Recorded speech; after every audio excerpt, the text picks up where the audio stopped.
Hello, കാശ് തന്നത് തള്ളേനെ വേണം നിങ്ങൾ കിട്ടും, അല്ലേ കിട്ടിച്ച?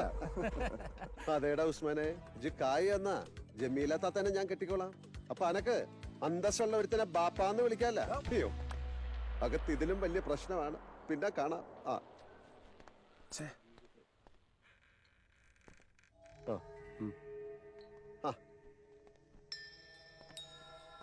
സ്മാൾ അടിയൊന്നും തുടങ്ങിയില്ലേ?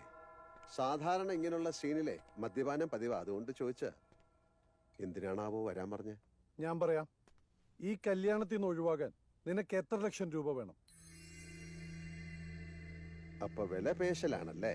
അതെ, നിന്റെ ലക്ഷ്യവും കാശ് തന്നെയല്ലേ. അതുകൊണ്ട് ഞങ്ങൾ നിനക്കൊരു വിലയിടും. വിലയിടുകയെ?